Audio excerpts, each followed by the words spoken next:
বন্ধুরা, আজকে আপনাদের সঙ্গে যে বিষয়টি নিয়ে আলোচনা করব তা হলো দুঃখে থাকলে আপনি কি করবেন। সুখ ও দুঃখ আসলে কি জেনে নিন গৌতম বুদ্ধের এই গল্পটি থেকে।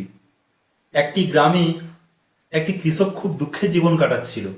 কেউ একদিন এই কৃষককে বলল, তোমার এই দুঃখের সমাধানের জন্য ভগবান বুদ্ধের শরণাপন্ন হও, উনি তোমার সব দুঃখের সমাধান করে দেবে। এই শুনে ওই কৃষক বুদ্ধের শরণাপন্ন হওয়ার জন্য চিন্তা করতে লাগলো। যেমন আমাদের সবার জীবনে অনেক কঠিন পরিস্থিতি আসে, তেমনি কৃষকও অনেক কঠিন পরিস্থিতির সম্মুখীন হচ্ছিল। কৃষকের মনে হলো, বুদ্ধ মনে হয় আমাকে এই কঠিন পরিস্থিতির ভেতর থেকে বার করে নিয়ে আসবে, কোনো উপায় মনে হয় তাকে বলে দেবে। সে বুদ্ধের কাছে গিয়ে পৌঁছালো। সে বুদ্ধকে বলল, হে বুদ্ধ, আমি এক কৃষক, আমি চাষবাস করতে খুব ভালোবাসি, কিন্তু অধিক বর্ষার জন্য আমার সব ফসল নষ্ট হয়ে যায়। গত বছরেও আমার কাছে খাওয়ার জন্য কিছু ছিল না, আর এই বছরও আমি জমিতে ফসল লাগিয়েছি আর প্রচুর বৃষ্টি হয়েছে, এর কারণে আমার সব ফসল নষ্ট হয়ে গেছে। এখনো পর্যন্ত আমার কাছে খাবারের প্রয়োজন মতো কিছু নেই। বুদ্ধ কৃষকের কথাগুলো ধ্যান দিয়ে শুনে যাচ্ছে। কৃষক বলল, আমি বিবাহিত এবং আমার স্ত্রী আমাকে খুব ভালোবাসে আর আমি ওকে খুব ভালোবাসি, কিন্তু কখনো কখনো সে আমার সঙ্গে ঝগড়া করে। কখনো কখনো ওর জন্য আমার খুব বিরক্ত লাগে। আবার কখনো কখনো মনে হয় আমার স্ত্রী যদি আমার জীবনে না থাকতো তাহলে মনে হয় খুবই ভালো হতো। আমার বাচ্চাও আছে, তারাও খুব ভালো, কিন্তু কখনো কখনো তারাও আমার কথা শোনে না। আর আমার বাচ্চারা যখন আমার কথা না শোনে তখন মনে হয় এটা আমার বাচ্চাই না। কৃষক তার জীবনের এই কাহিনীগুলো বুদ্ধকে বলেই যাচ্ছেন, আর এক এক করে জীবনের সমস্ত কঠিন পরিস্থিতির কথা বুদ্ধকে সব বললেন। কৃষকের জীবনে অনেক সমস্যা ছিল, তার জীবনের সমস্যার কথাগুলো ধ্যান দিয়ে শুনছিলেন। বুদ্ধ একটা শব্দও করল না, আর উনি অনবরত বলেই চলেছেন। এরকম বলতে বলতে এক সময় তার জীবনের সমস্ত সমস্যার কথা সমাপ্ত হয়ে গেল। কৃষকের নিজের মন হালকা হওয়ার পর কৃষক চুপ হয়ে গেল, আর সে প্রতীক্ষা করতে লাগলো বুদ্ধ মনে হয় তার কিছু প্রতিকার বলবে। কিন্তু বুদ্ধ কিছুই বলল না। কৃষক বলল, আমি আপনার কাছে এসেছি, আপনি আমার কোনো সমস্যার সমাধান করে দেবেন না? বুদ্ধ বলল, আমি তোমার কোনো সাহায্য করতে পারবো না। কৃষক অবাক হয়ে বলল, আপনি এটা কি বলছেন? সবাই বলে যে আপনি সবার দুঃখের সমাধান করে দেন, তাহলে কি আপনি আমার দুঃখের সমাধান করতে পারবেন না? এই জন্য যে আমি একজন গরিব কৃষক? বুদ্ধ বলল, সবার জীবনে কঠিন পরিস্থিতি আসে। তোমার জীবনে যে কঠিন পরিস্থিতি চলছে সেটা নতুন কিছু নয়। এই কঠিন পরিস্থিতি তো সবার জীবনেই আসে আর চলে যায়। মানব জাতি কখনো সুখী আবার কখনো দুঃখী হয়। কখনো কখনো তা পর ব্যক্তি আপন মনে হয়, আবার কখনো কখনো আপন ব্যক্তি তার কাছে পর মনে হয়। এটাই জীবন চক্র, এর থেকে কেউ বেরোতে পারে না।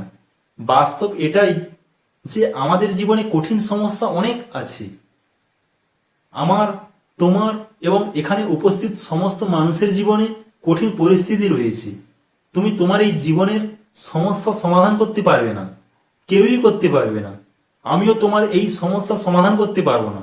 যদি তুমি কোনো কঠিন কাজ করো আর তুমি যদি সেই কাজে সফল হও, তখন ওই জায়গা আবার একটা নতুন সমস্যা দাঁড়িয়ে যাবে। জীবনের কোনো ভরসা নেই। যদি তুমি খুব ভালোবাসো কাউকে এবং তারাও তোমাকে একদিন ছেড়ে চলে যাবে, আর একদিন এমন আসবে যে তোমার জীবনে তোমাকেও ছেড়ে চলে গেছি, তুমিও এখান থেকে চলে যাবে, আর এই জীবনের কোনো ভরসা নেই। এক সময় তোমার প্রিয়জনেরা ছেড়ে চলে যাবে, তারপর এমন দিন আসবে যে তুমিও চলে যাবে। সমস্যা সব সময় একই রকম থাকবে। আজ ওই সমস্যা একই রকম আছে, যেমন 100 বছর আগেও ছিল, কিংবা 1000 বছর আগেও যেমন ছিল, সমস্যা যেমন তেমনই থাকবে। আর এই সমস্যার কেউ কখনো কোনো উপায় বার করতে পারবে না। কৃষক বুদ্ধের কথায় রেগে গিয়ে বলল যে সবাই বলে যে আপনি একজন মহাপুরুষ, আমি এই ভেবে আপনার কাছে এসেছিলাম যে আপনি আমার কোনো সাহায্য করবেন। যদি আপনি আমার সমস্যার সমাধানই না করতে পারেন তাহলে আমার এখানে আসা তো ব্যর্থ হলো। তাহলে সবাই মিথ্যা কথা বলে যে আপনি নাকি সবার সমস্যার সমাধান করেন। আপনি তো আমার একটা সমস্যা সমাধানও করে দিলেন না। আপনার থেকে তো ওরা খুবই ভালো, যে মহাপুরুষরা 2 বছর আগে আমার বাড়ি এসেছিল, ওরা আমার কাছ থেকে দান নিয়েছিল, দক্ষিণা নিয়েছিল, আর তখন আমার মনে খুব শান্তি অনুভব হচ্ছিল। আর কিছু সময়ের জন্য আমি দিব্যি সুখেও ছিলাম, কিছু দুঃখ কমে গিয়েছিল, কিন্তু আপনি তো আমার কোনো সমস্যার সমাধান করলেন না।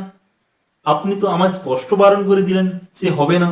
বুদ্ধ বললেন, তোমার ওইসব করার জন্য তোমার কি সব দুঃখ চলে গেছে? তুমি কি আগের থেকেও বেশি দুঃখে নেই? এই দুঃখ তোমার কোনোদিনও শেষ হবে না। কৃষক বলল, তাহলে কি আমি মেনেই নেব যে আপনি আমার কোনো সমস্যার সমাধান করতে পারবেন না? আপনি যদি এই ছোট ছোট সমস্যার সমাধান করতে না পারেন, তাহলে আপনার শিক্ষা কোন কাজের?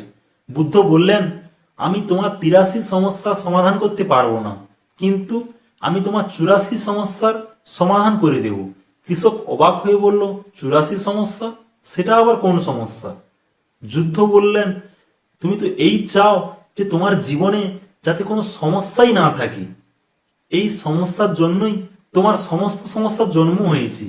যদি তুমি এই কথাটা স্বীকার করে নাও যে জীবনে কোনো সমস্যা সবসময় থাকবেই, সবার জীবনে কোনো না কোনো সমস্যা আছে, তুমি সর্বদা ভাবো যে তুমি একটি ব্যক্তি যে এই পৃথিবীতে সব থেকে বেশি দুঃখে রয়েছে, আর তোমার মতন আর কেউ দুঃখে নেই, তাহলে তোমার আশেপাশে একবার দেখো, যারা তোমার আশেপাশে রয়েছে ওরা কি তোমার থেকে কম দুঃখে রয়েছে?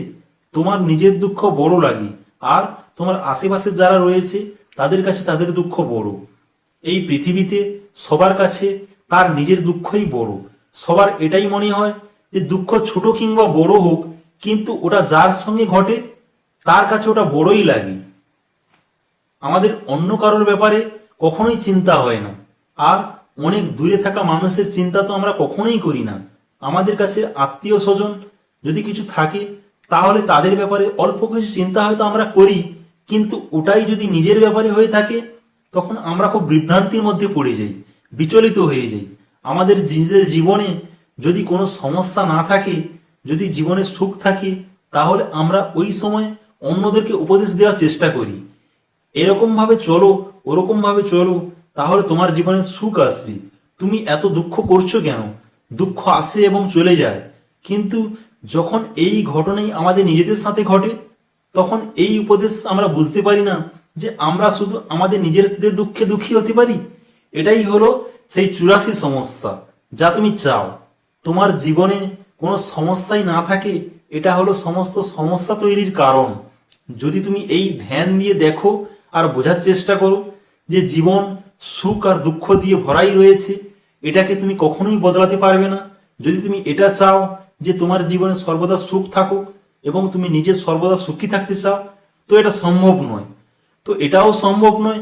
আর যদি তুমি চাও যে সুখ আর দুঃখ প্রত্যেকের থাকে, দুটোই স্থগিত নয়, কোনো না কোনো সময় ঠিকই চলে যাবে, তাহলে এটা সম্ভব হতে পারে। সুখ ও দুঃখকে আসার জন্য আমরা কখনোই বাধা দিতে পারি না, কিন্তু সুখ আর দুঃখের জন্য আমাদের জীবনে কোনো প্রভাব না পড়ে এরকম ব্যবস্থা আমি করতে পারি। তাহলে আমি তোমার 84 সমস্যার সমাধান করে দিতে পারবো, কিন্তু আমার কাছে তোমার 83 সমস্যার সমাধান নেই। যদি তুমি এটা চাও যে তোমার জীবনের কোনো সমস্যাই না থাক, তাহলে তোমাকে এই কথাটা বুঝতে হবে যে জীবনে সমস্যা আসবেই, কিন্তু আমি যেন এই সমস্যার জন্য বিভ্রান্তি না হই, বিচলিত না হই। এই কথা শুনে কৃষক বুদ্ধের চরণে গিয়ে কেঁদে ফেলল আর বলল, হে বুদ্ধ, এত ছোট্ট একটা কথা আমি আজ পর্যন্ত বুঝতে পারিনি। আপনি এত ছোট্ট একটি কথা আমাকে এত সরল শব্দে বুঝিয়ে দিলেন, এর জন্য আমি আপনার কাছে অনেক কৃতজ্ঞ রইলাম। এখন থেকে আমি আমার জীবনের পূর্ণভাবে বাঁচব, আর কখনোই আমি সুখ ও দুঃখের মধ্যে পড়ে গিয়ে আমি আমার জীবনকে কখনো নষ্ট করব না। আশা করি বন্ধুরা লেখাটি পড়ে আপনাদের সমৃদ্ধ হয়েছেন। ভালো লাগলে আপনজনদের উদ্দেশ্যে অবশ্যই শেয়ার করবেন। ভালো থাকুন, সুস্থ থাকুন। নমস্কার, ধন্যবাদ। ঈশ্বর আপনার মঙ্গল করুন।